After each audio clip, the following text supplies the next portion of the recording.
Com o domingo de Pentecoste, que hoje celebramos, se encerra o tempo pascal. E é interessantíssimo, porque São João coloca exatamente o derramamento do Espírito Santo, o Pentecostes, no mesmo dia da Páscoa. Não é por acaso que a liturgia odierna nos dá como leitura o Evangelho de São João, no capítulo 20, do versículo 19 ao versículo 23. De fato, é na Páscoa que João nos mostra Jesus que, soprando sobre os apóstolos, diz: recebei o Espírito Santo.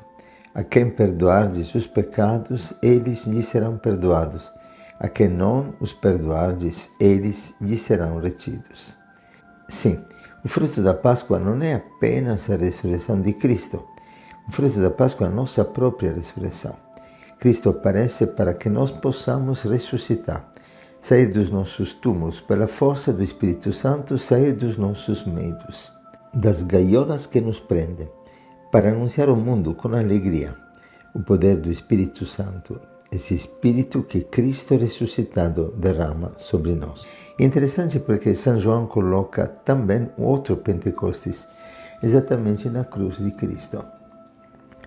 Quando ele tomou vinagre e disse: tudo está consumado, lemos no capítulo 19 de São João, no versículo 30. Inclinando a cabeça, entregou o Espírito. E os teólogos entendem que aqui Jesus derrama pela cruz o seu Espírito.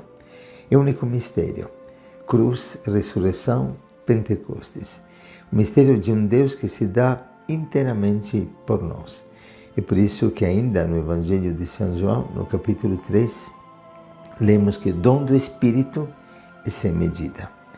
Tudo está consumado. Um Deus que se consome, se comunica totalmente, que se dá em cada migalha, como nós sabemos do mistério eucarístico. Ele sempre derrama sobre nós o seu Espírito. Ele é vivo. E nós anunciamos a sua ressurreição pela força do Espírito Santo que recebemos. É belíssimo, no Evangelho de Lucas, por exemplo, nós entendemos que depois do sim de Maria na Anunciação, no primeiro capítulo, nós encontramos 11 experiências do Espírito Santo, como um rio de fogo, que atravessa todo o Evangelho de Lucas. Lucas é chamado o evangelista do Espírito Santo. E nos Atos dos Apóstolos, o próprio Lucas relata 3 experiências do Pentecostes. Então, há um grande Pentecostes, aquele que lemos no capítulo 2 dos Atos, que hoje a liturgia nos apresenta como primeira leitura, onde Lucas diz que todos estavam reunidos no mesmo lugar, quando de repente veio do céu um barulho como se fosse uma forte ventania, e todos ficaram cheios de Espírito Santo. Este Pentecostes é caracterizado pelo dom da glossolalia. Começaram a falar em outras línguas, lemos nos Atos, conforme o Espírito os inspirava, e todos entendiam na própria língua aquilo que os apóstolos proclamavam. Mas como estamos entendendo, há um tempo de Pentecostes. Há um Pentecostes contínuo, é um rio de água viva que jorra do coração de Cristo e que alcança os últimos confins da terra. É interessante que no Evangelho de João nós lemos: ao anoitecer daquele dia, o primeiro da semana, estando fechadas por medo dos judeus as portas do lugar onde os discípulos se encontravam, Jesus entrou e, pondo-se no meio deles, disse: a paz esteja convosco. O que quer dizer isso para nós? Exatamente aquilo que muitas vezes Papa Francisco nos convida a meditar. Quanto mais funda é a noite, tanto mais densas são as trevas, tanto mais próxima é a alvorada que se aproxima. Sim, o Espírito Santo vem em socorro da nossa fraqueza. Quando tudo parece escuro, quando as portas da nossa vida, do nosso coração, estão fechadas pelo medo dos judeus. Ele chega, o Cristo ressuscitado proclama Shalom. De fato, lemos ainda no Evangelho de São João que Jesus entrou e, pondo-se no meio deles, disse: a paz esteja convosco. Depois dessas palavras, mostrou-lhes as mãos e o lado. Então os discípulos se alegraram por verem o Senhor. O Shalom. O Senhor nos convida a não olhar para nós mesmos, para os nossos medos, a olhar para Ele sempre. Este é o convite do Senhor. E quando Ele mostra as mãos e o lado, Ele está dizendo: olha quanto vos amei, o preço da sua salvação. Shalom. Olhem para a misericórdia, não para a sua miséria.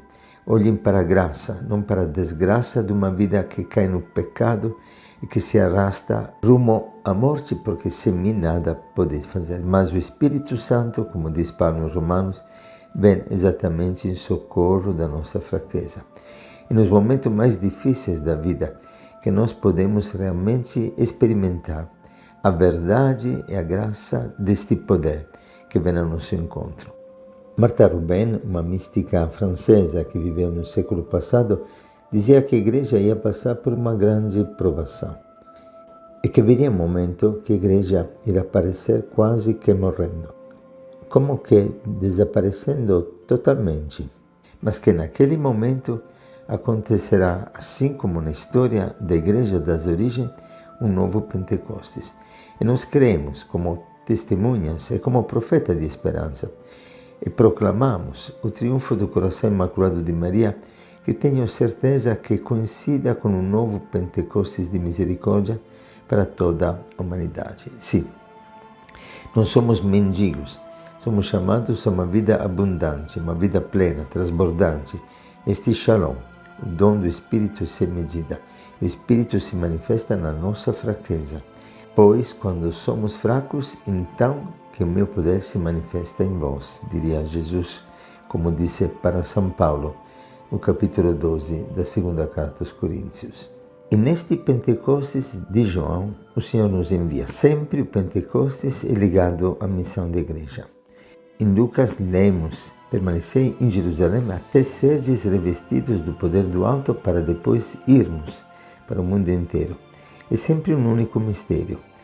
O Espírito Santo não é dado para que nós possamos viver uma vida narcisista, para estarmos bem, para experimentar a paz, o amor, a alegria.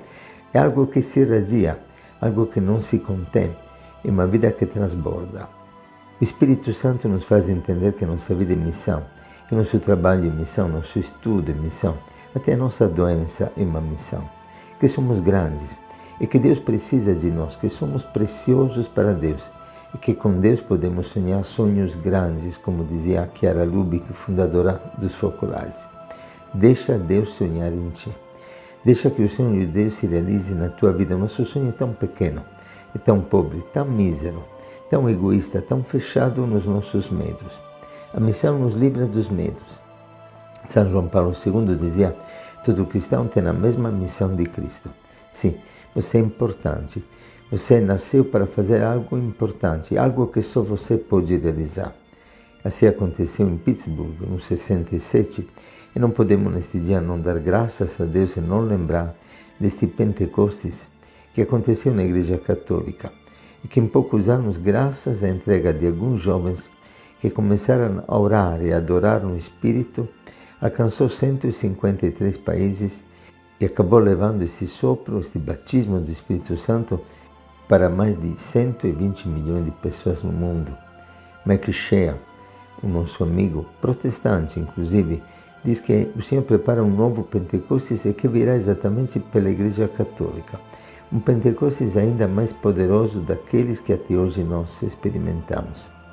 Nós cremos que o Senhor nos prepara, que o Senhor precisa de nós, para que possamos realmente invocar, suplicar um novo Pentecostes sobre toda a humanidade. E agora uma pergunta: como a liturgia hoje nos convida a viver, a experimentar este Pentecostes? Exatamente como um Pentecostes de misericórdia. Recebei o Espírito Santo, dirá Jesus neste Evangelho: a quem perdoardes os pecados, eles lhes serão perdoados. A quem não os perdoardes, eles lhes serão retidos.